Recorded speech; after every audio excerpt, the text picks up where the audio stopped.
Hello, everyone, and welcome back to my channel. Oh my god, it's been oh so long with oh so many setbacks, trials, and tribulations. But this guy is better for it. You don't need to know, and you won't know, probably. Which is great for me, mysterious for you. Anyhow, uh, I'm back. I'm going to be more regular. That's a promise. Let's try and get 2 videos out, including this one. 2 videos out before the end of December. I am excited to be back. I have tons and tons of ideas that I just need to film and then edit and not procrastinate. Anywho's, let's get into the video. So today I'm going to be giving the Straw Hats their very own Pokemon teams. And I actually got this idea from a TikTok creator who's also on YouTube named Ollie Dreamer. I don't know why I chopped it up like that. Guys, I'm really shy. You guys make me nervous. I'm sorry. And I'm a little bit bubble-headed, but Anyway, I got this idea initially from Ollie Dreamer, because he gave the Final Fantasy X characters their own partner Pokemons. And while I would like to spend time correcting his mistakes, we don't have time for that today. No, because today it's all about the Straw Hats. Now, I did want to give myself some criteria and really think out how the teams are going to be built, and I wanted to diversify so it incorporates little bits of their character into each Pokemon, or like that their character is reflected through their Pokemon. So, for example, you will in fact not be seeing Monkey D. Luffy with a team full of monkeys and apes. I'm so sorry to tell you. And Zoro will also not have Honedge, Doughblade, and Aegislash as his 3 swords. Sorry, guys. He's also not going to have the Keldeo, or the sword dogs. Excuse me. Anyway, I think I'm just going to get into it now and kind of explain my thought processes and other little sub-criterias that I had along the way. Starting off with our captain, our very own captain of the Straw Hats, Mr. Monkey D. Luffy himself. I decided for his partner Pokemon, and I know I said I wasn't going to do it for the whole team, but for his partner Pokemon, I chose to give him Infernape. Now, I chose Infernape because I feel Luffy and Infernape both share a very similar likeness to Sun Wukong, and quick disclaimer, I don't know a whole lot about the mythos. From what I can, vaguely remember, Sun Wukong was a deity that defied heaven, was cast out, and was about liberation, I think. Don't quote me. So yeah, I feel like in that shared likeness, they complement each other very well.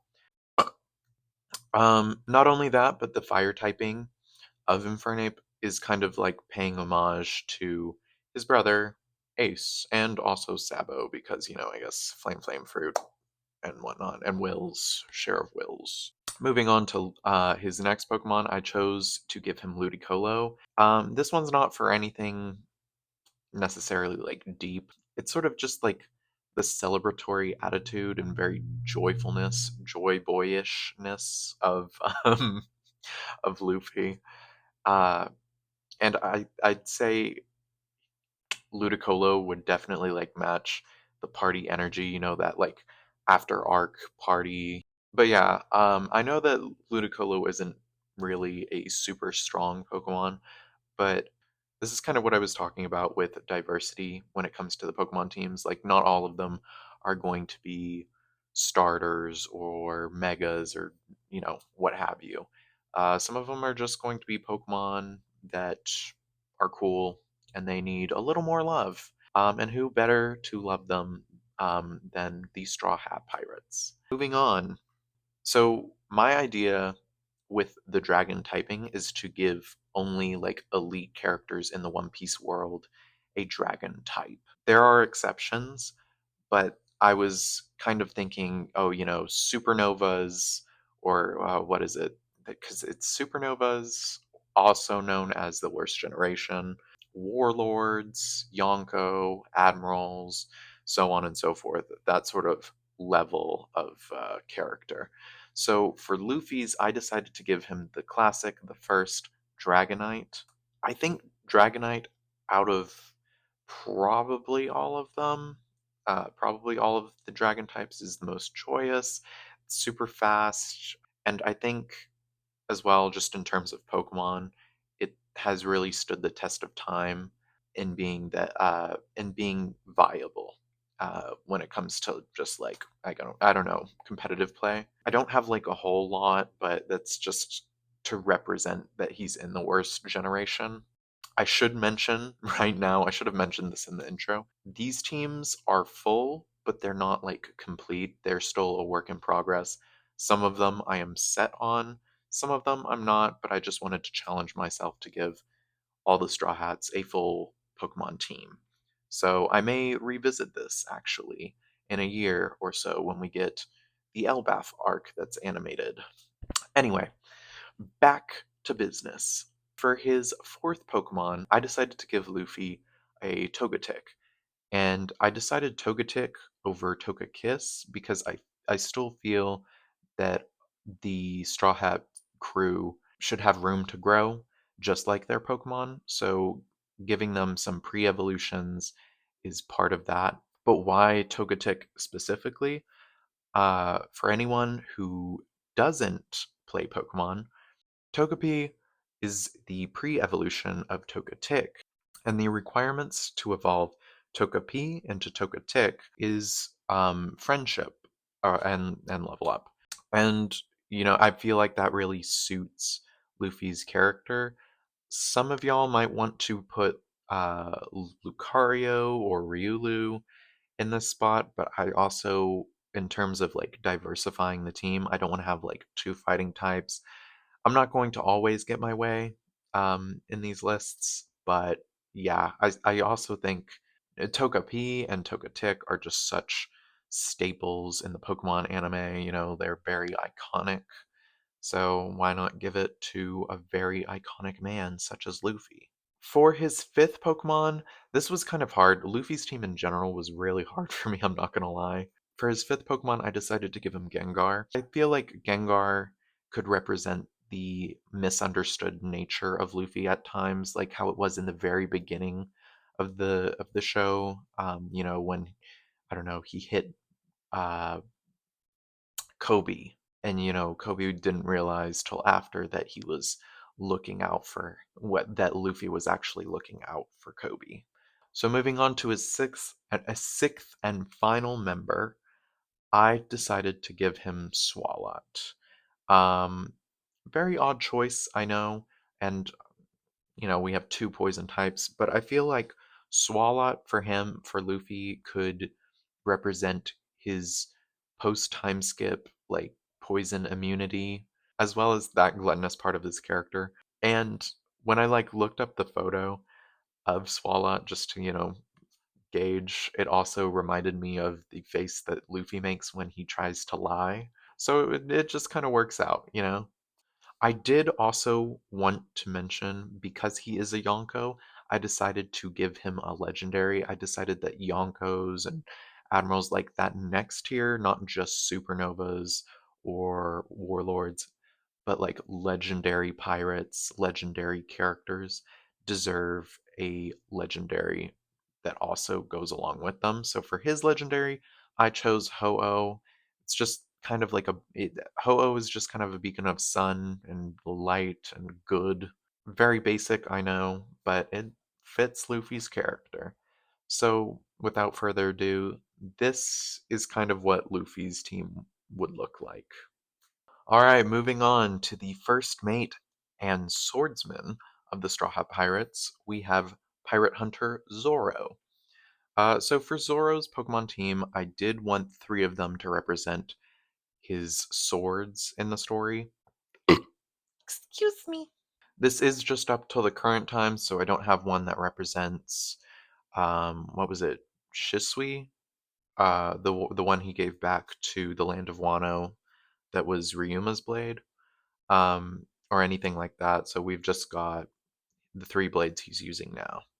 So, for his first one and his partner Pokemon, I decided to give him Scyther, which is which represents Kuina's blade. I feel like keeping Zoro with a Scyther just fits his story with Kuina, her feeling that she can never be good enough or that there is a ceiling, but Zoro, using the Scyther as a Scyther instead of a Caesar to prove that there is no ceiling, and that, I don't know, you can be a great swordsman or great Pokemon master with what you have.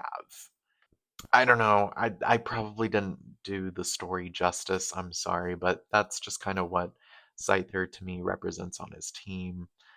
For his second Pokemon, his second blade, I decided to give him Duat, who does use his like little razor shells on his sides as swords, so I'm gonna count it. But Duat also represents sort of like the samurai aspect of Zoro's character because, well, like what was it?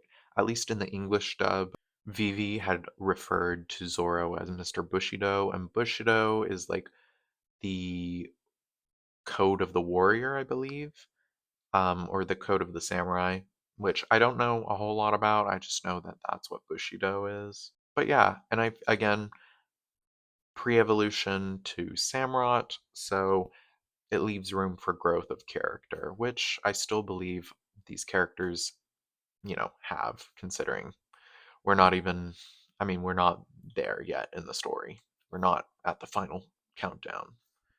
Well, you know what I mean. For his third and final blade, I decided to give Zoro Gallade.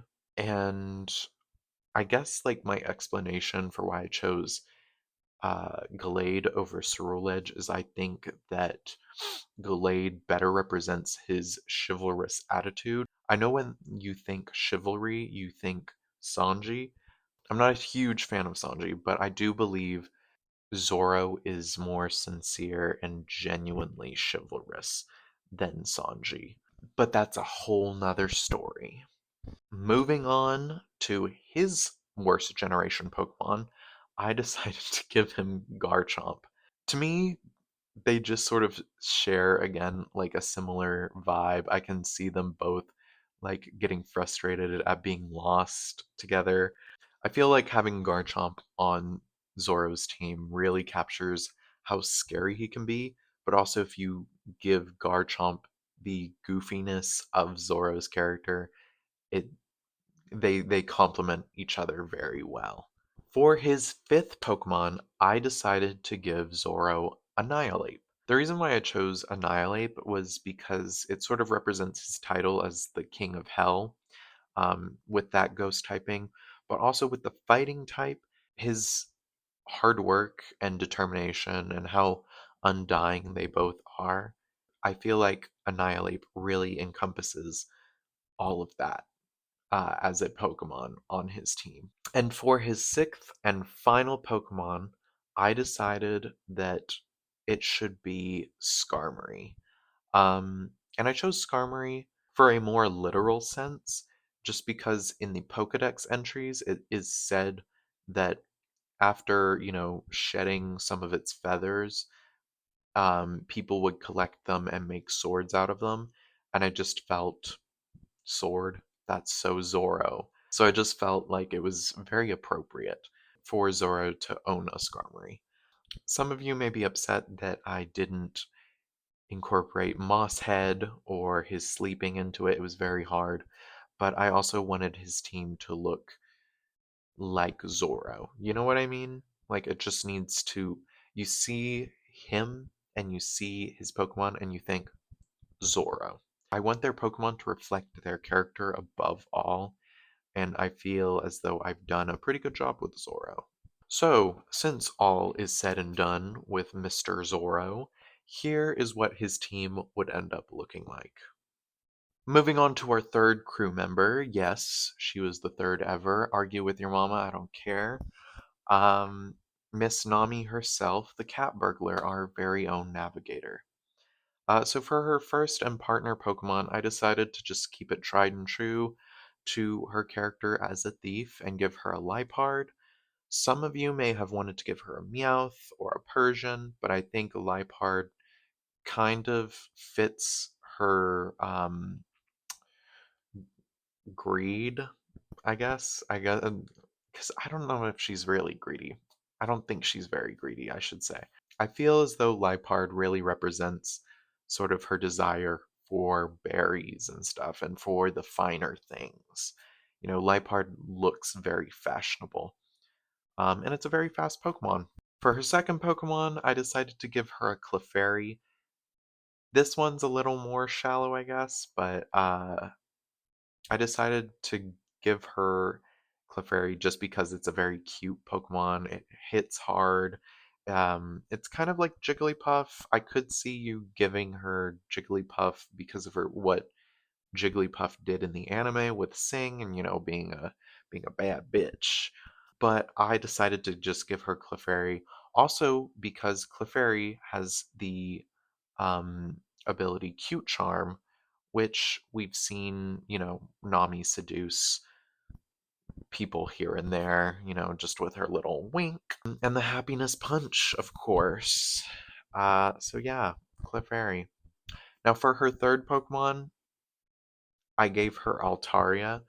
Altaria really just represents Zeus, which, she stole from Big Mom. But I know I said dragon types were reserved for that upper echelon of characters, but I feel that having Altaria on the team also just adds that little boost that it needs. And I know that some of y'all will have preferred cast form. I just can't get over its boobs. Like, I really can't, you guys. It, I can't. I'm sorry. I don't think Zeus would be cast form, though, in all honesty. I think, if anything, she would get a cast form from the Sky Island that she was on during the time skip, or, well, during her time training. For her fourth Pokemon, I decided to give her a Flaffy. It kind of just goes with the cute pink theme that she's got going on, and I guess I wanted it to also represent her like electrical attacks like lightning tempo and stuff like that, weather egg. But yeah, like the ability to really just hit hard but also be a very cute Pokemon. And again, room for growth. We can see Ampharos, and Ampharos is a very iconic Pokemon to the Johto region. Not that I'm thinking she's from the Johto region or anything, but just an iconic Pokemon to have on an iconic team. For her fifth Pokemon, again, I did struggle with this. I decided to give her Braxian just because I think a lot of people, like the Marines or, what is it, pedestrians, have called her a witch. And Braxton could also represent, what is it, her climate tact, being a magician and whatnot. It's also a special attacker, so not the best, I know. Um, if y'all have any substitutions, let me know in the comments, please. I would love to hear them. For her sixth Pokemon, I decided to give her a Politoed because, again, it's cute. Uh, Nami likes cute things. I didn't have a Tangerine Pokemon on hand, sorry. Um, but above all, Politoed has the ability Drizzle, which, sets out the rain and makes thunder 100% accurate. And because Politoed is cute and I hate Pelipper, I decided to give her Politoed. So, her team should end up looking a little something like this. Alright, moving on to the fourth member of the crew, the Sniper. The Sniper King, allegedly. God Usopp, liberator of the Tontatas and Dressrosa. I guess I'll go ahead and get it out of the way. This is probably my favorite Pokemon team that I made out of the crew, or for a crew member, I should say. Let's start it off with his partner Pokemon, which would be Golisopod. Now, Golisopod evolves from Wimpod, but it still maintains that sort of cowardliness with its ability. What is it like? Oh, I can't remember. I think it's a wimp out, but it still shows off the desire to become brave and is still pretty strong as a Pokemon. For his second Pokemon, I decided to give him a Florges or Florges. This one just kind of represents his gardening hobby. You know how during their time traveling on the sea, whenever, they're not in peril, running from something, or, you know, just trying to survive the ocean, we can see him gardening. And I feel like Florges really not only adds that bit of firepower to his arsenal, but um, she would tend the garden with him. She would help him grow his arsenal, like the green stars, or what he needs for the green stars, I should say. For his third Pokemon, I decided to give him Octillery, because first of all, I don't think Octillery gets enough love that it deserves. And it kind of represents his time in the Franky tank. I forget what it's called. I'm sorry. I'm sorry. Fake fan. Ah. But yeah, I think it represents the literal sniper part of his character. And I think in Octillery's like concept art, it was supposed to be wearing like an army helmet. It representing very much a tank. I can't remember if Octillery does get access to the ability sniper, but if so, I think it is even more fitting that Octillery be on the team. Super underrated Pokemon. Kind of like our character right now, Mr. Usopp, very underrated. For his fourth Pokemon, I decided to give him Murkrow, and I don't have him evolving Murkrow at all. Murkrow, for his team, just sort of represents his nature of lying, just because Dark type is considered evil or like bad. And I think having Murkrow just be like represent his lying partner, like a Pokemon that cries foul or, like cries wolf. That's what it is. But we're going to say foul because foul is bird. But Murkrow also gets access to the ability Prankster, and as we have seen many times before, Usopp is a man of trickery and pranks when it comes to his arsenal. For his fifth Pokemon, I decided to give him Tinkaton, another heavy hitter. But my only reasoning for this, his most iconic attack, my favoritist of his attacks, the Usopp Hammer. Need I say more? For his sixth and final Pokemon, I decided to give him a Mungus to really represent his plant-based arsenal. And again, it really does fit Usopp's character of like status ailments. Amoonguss can put them to sleep, it can poison them. He's got the ability to, or he's got the access to affect spore, even more regular spore as well, I think. With that said, here is what Usopp's team would look like. Alright, getting into our fifth member of the crew, Sanji the cook, Blackleg Sanji the cook, sorry, trying to use all their titles. I did have a lot of difficulty with his Pokemon, I'm not gonna lie, but not with his partner Pokemon, who is Blaziken. I chose Blaziken because he really complements Sanji's fighting style, with the kicks and whatnot, Blaze Kick. Blaziken is one of those iconic Pokemon just in the franchise, and I think it's very suited to be one of the monster or be on one of the monster trio's teams. For his second Pokemon, I decided to give him Excelgor to represent the speed of Sanji's character being, I think, the fastest, or at least the second fastest member on the crew. It's between him and Brook, maybe even Luffy with Gear 5 and whatnot. But anyway, Excelgor also represents his past with Germa, it being, his alter ego of Soba Mask. I don't know, I thought it was really cute, really cool. And I feel like Excelgor also fits the Soba Mask because in the Pokemon anime, I believe Excelgor was used by a superhero or someone who wanted to be a superhero in the show when they were in Unova. For his third Pokemon, I wanted a Pokemon to represent cooking. It was between Alacremie and Dachsbun, but ultimately I decided to go with Dachsbun just because Alacremie is always female, and I feel like on Sanji's team, all of his Pokemon would be strictly male, just so that if he were to ever go up against any woman's team, they may have Attract, which can immobilize his Pokemon, and I don't know. That's just kind of what my thought process was. For his fourth Pokemon, this one I tore up the paper erasing and writing, but I, I'm gonna let y'all decide in the comments. I'm keeping it between Talonflame and Corviknight. I feel as though Talonflame really represents like the Skywalk, his ability, King of the Sky or whatever. It suits Sanji's design very well. Then we have Corviknight, who can represent Sanji's type of chivalry, and in fact, it kind of could parallel Zoro's with Skarmory. So I don't know. I don't know. That's kind of where I'm at. That is my gift to you. You may decide on his fourth Pokemon. Note that I did make the team pictures before I actually started filming, so there is that. For his fifth Pokemon, I decided to give him Dedenne.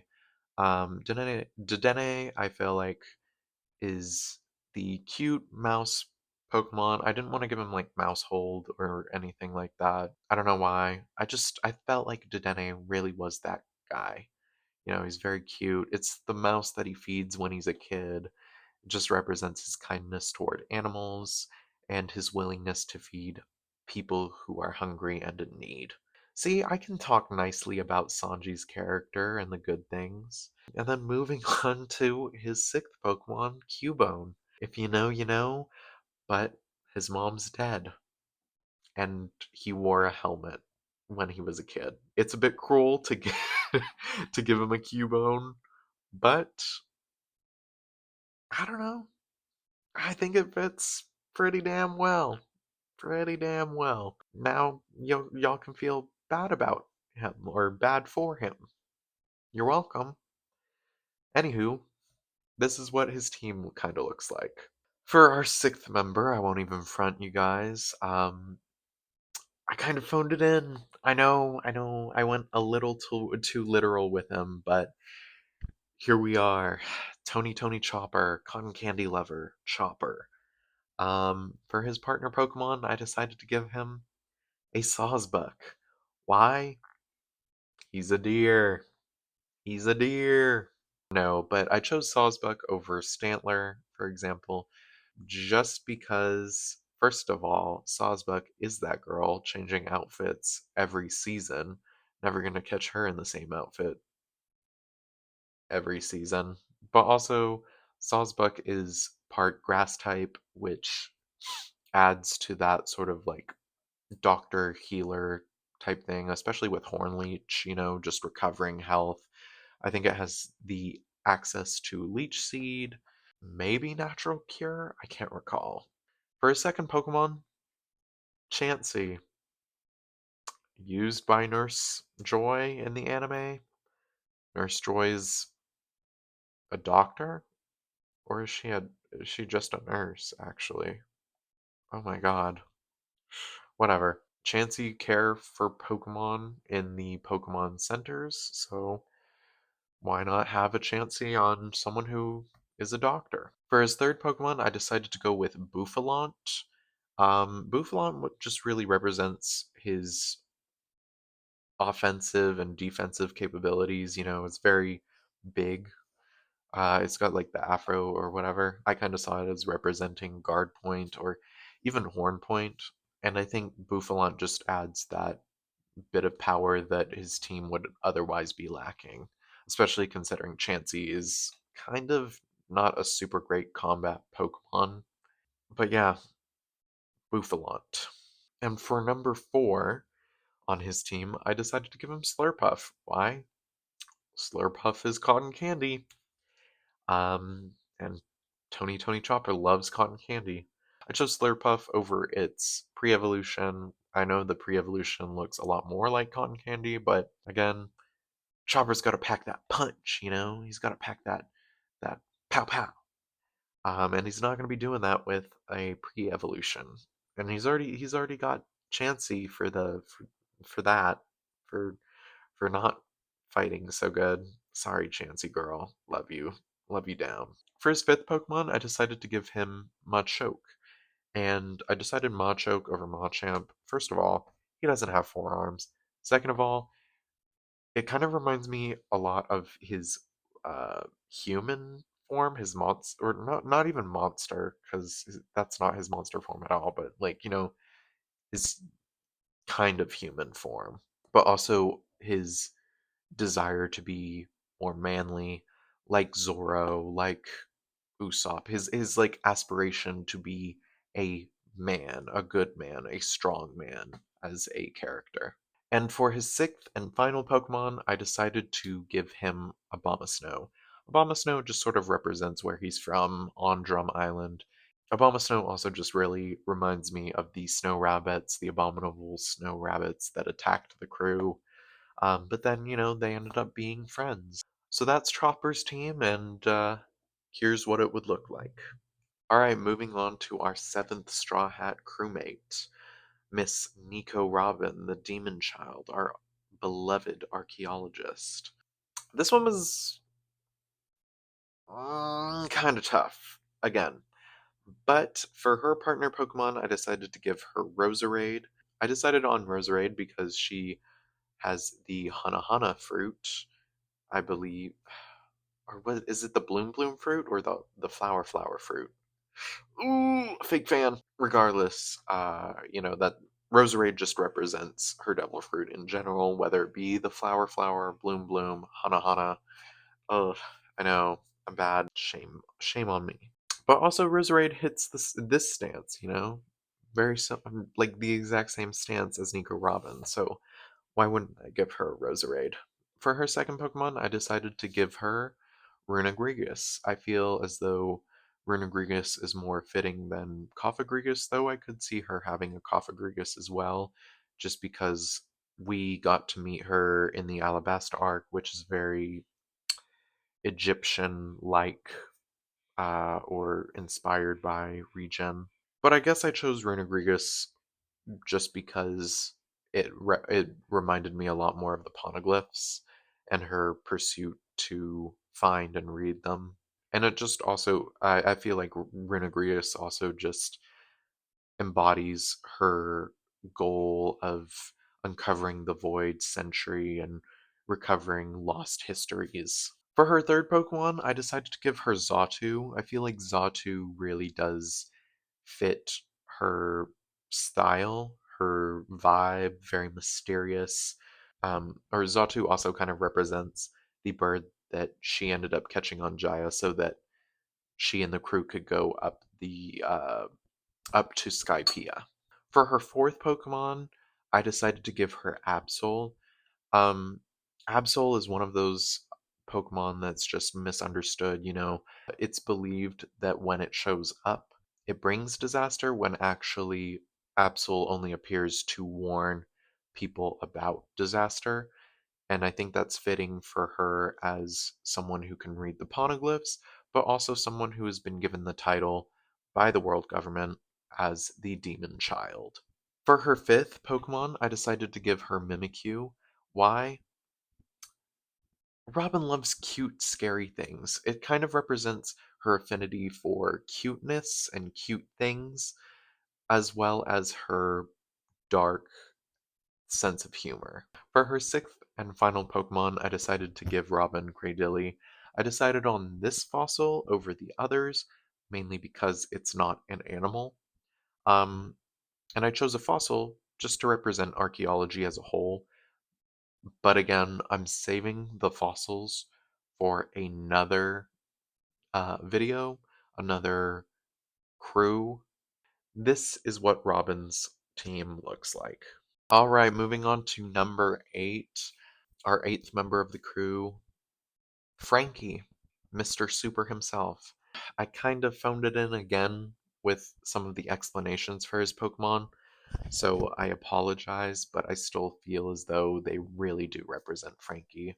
So with his first Pokemon and his partner Pokemon, I gave him Conkeldurr, just because he is a shipwright. He works in construction. Maybe it would be more fitting for Iceberg to have him, but I feel like with the big arms and whatnot, and the way just like I don't know, he just looks like a Pokemon that Franky would have. For his second Pokemon, I decided to give him Braviary, and I did this because I'm pretty sure that Franky, if he was real, Oda has said that he would be American. Braviary is like the American Pokemon. I believe that was what they had in mind for its design. Um, like a bald eagle or whatever, very America, very American. It can learn superpower as well. So, a bird that can learn superpower. Sorry about that. No, I'm not. I lied. I'm not sorry about it at all. Hmm. For his third Pokemon member, I decided to give him Obstagoon to represent his time as the leader of the Frankie family, and just his roots within the Frankie family, still being brought with him, whatnot. I don't know. I'm not describing it well. I'm sorry. I'm sorry. I'm sorry. I'm sorry. For his fourth member, I decided to give him Orthworm, just because it kind of reminds me of mechas. Uh, and it's got like Earth Eater. I don't know. Again, I phoned it in, but I just wrote down mecha, and it's kind of mechanized. So, you know, do with that what you will. Hopefully, it fits the same vibe. If you have any critiques or substitutions, let me know again down in the comments down in the comments. For his fifth Pokemon, I decided to give him Electrode. Electrode is a very fast Pokemon, electric. We love him. And he's got that like weirdo smile, so I don't know. I feel like it fits Frankie. For his sixth and final Pokemon, I decided to give Frankie a Crawdaunt, just because I feel like the design of Crawdaunt reminds me a lot of Frankie's Speedos. That's all I really have. It's also got like the claws, so it could do super as well. I feel like outside of Orthworm and Electrode, all of his Pokemon could hit the super pose. And that's pretty important. So to wrap it all up in a nice little bow, a nice little lazy bow of me not doing Frankie justice. Please let me know if I did. Give me a pat on the back if I did. If you'd like it. Here's Frankie's team. I'm so sorry to the Frankie fans. All right, and for our ninth crew member, we have the man, the myth, the legend, Soul King Brook, the most hilarious member of the Straw Hat Pirates, I will say. For him, I didn't really give him partner Pokemon. I just kind of started listing off the ones that I think he'd have. And I feel as though it's a bit lazy giving him the team that I did, but it was kind of, I don't know, I tussled with it. When I got down to these Straw Hats, ugh, I don't know, I'm sorry. I feel like I'm phoning it in a lot. Anyway, the first Pokemon that came to mind when I was thinking of Brook's team was Kricketune. And I chose Kricketune mainly because I feel like I always, like, when I think of Brook as a musician, I always picture him with a violin. I know I should picture him with the piano, considering, Bink's song, Bink's Sake, Bink's Crew. Oh god, fake fan again, boo. But yeah, so that Kricketune just really represents, his violin playing. And for his second Pokemon, I decided to give him Toxicity, just to represent that sort of rock style that he has going on, especially in Whole Cake Island. For his third Pokemon, I decided to give him Duskull. I feel like, if anything, Duskull could be his partner Pokemon, maybe even evolve it into Dusclops. But I really just put him on the team because I feel like when he goes into his like soul recon mode, it just reminds me of what Duskull is. But also with the grabby hands of Dusclops, it could represent his perverted side. though he is not a grabber. He is always a very polite gent, always asking if he can see a lady's panties. So, that's a point up on him as opposed to Sanji, in my opinion, my humble opinion. For his fourth Pokemon, this one is kind of a stretch, and I can't even recall if it's been a minute since I've watched pre-time skip One Piece, but it's to represent this angle bit that he used to do, and I feel like it's kind of a fever dream now because I don't recall him doing it at all in the new world. But to represent that, I gave him Malamar just because you have to, in order to evolve it, you need to turn your game system upside down. So I figured, what a kooky way of incorporating that gag into his team. For his fifth Pokemon, it kind of goes with the Duskull sort of thing when he's in his uh, ghastly, ghostly form. But I gave him Glalie, just to represent the icy coldness of the soul. What was it? Cold Soul. That's the attack when he just goes into them and freezes them. I figured he needed an ice type, and what better ice type than Glalie for him? Truly. Maybe Weavile, just because Weavile's fast, Brook is super fast, uh, almost a glass cannon, but I don't know. I personally prefer Glalie, so that's the one I picked for his fifth Pokemon. And for his sixth Pokemon, I decided to give him Mr. Mime. I chose Galarian Mr. Mime just because I think it goes along with his style of being, well, kind of gentlemanly in a way, but also the showmanship that you associate with musicians and stage artists as well. And with Mr. Rhyme, that's going to leave his team looking a little something like this. And finally, we have reached crew member number 10, the first son of the sea, Big Boss Man Jinbe himself. Um, with Jinbe, I will say I did want to keep like a water type theme going. I think I did deviate from that, but I feel like just maybe it's a bit racist. Um, but because he's a fishman, I did want to keep it primarily water type Pokemon. So, with that being said, for his first Pokemon, I decided to go with Poliwrath.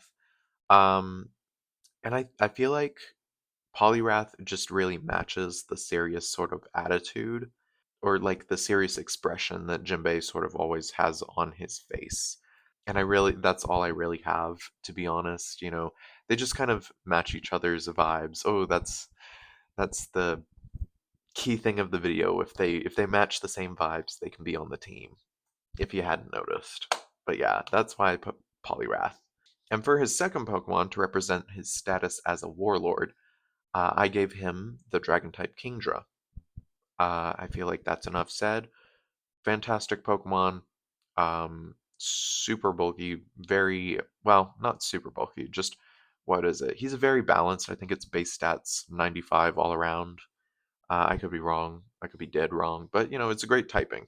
All right, for his third Pokemon, I decided I really wanted to tie in the the fish that he was supposed to be or supposed to like represent, and it's really hard because I didn't want to give him Wailord, so I decided to give him Sharpedo instead. And I think Sharpedo is still a very good Pokemon, especially with Speed Boost.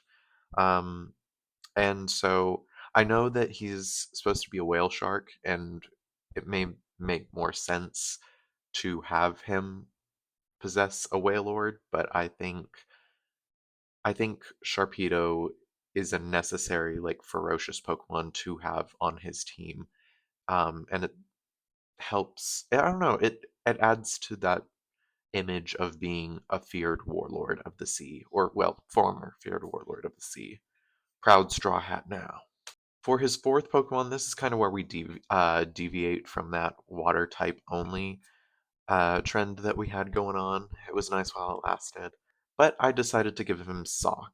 And I gave him Sock just to represent Fishman Karate because he is the karate Pokemon. So Is it the most creative? No, but it also, adds a slight diversity. Not the only fighting type on the Pokemon, or not the only fighting type on his team, but it is the only pure fighting type. So it sort of negates that electrical weakness, kind of. Um, yes. For his fifth Pokemon, I decided to pick Empoleon just to really represent the sort of regal title that he possesses, being first son of the sea. And I feel like Empoleon is such a big deal. You know, he's just got that, dare I say, aura. I feel like I used aura wrong in that situation. I'm very particular with when I use aura and when I don't. I feel like it's overused nowadays, personally. That's my little rant. But anyway, I think Empoleon really does represent sort of like Jinbei's code of honor, and I think it matches his vibe. Yeah, I think Empoleon is just a very honorable looking Pokemon. It's got that sort of status look to it, and it could also represent his time spent in serving the Ryukyu Kingdom. Moving on to his sixth and final Pokemon, I decided to give him Walrein. Um, I don't have much of an explanation for it, if anything at all. I think I only wrote down that it's sturdy. It's pretty tough, sturdy beast. That's what I wrote. Um, but I think it still matches the general theme of his team being just bulky, strong water type Pokemon. That being said, here is what Jinbei's final team looks like. Alright, that concludes the video. If you stuck around this long, thank you. I don't have much more to say. I'm just excited to be back. I'm excited to continue uploading more regularly, hopefully. Let's start with every 2 weeks. Let's start with every 2 weeks. I think I'm gonna go for Fridays and then streams on Tuesdays. That one can be every week. If you enjoyed the video, please leave a like, a follow, again, comment if you agreed with my Pokemon teams. Comment ones that you think. um, Comment substitutions, full-on replacements, just any thoughts through that little head of yours. And I'll see you in the next one.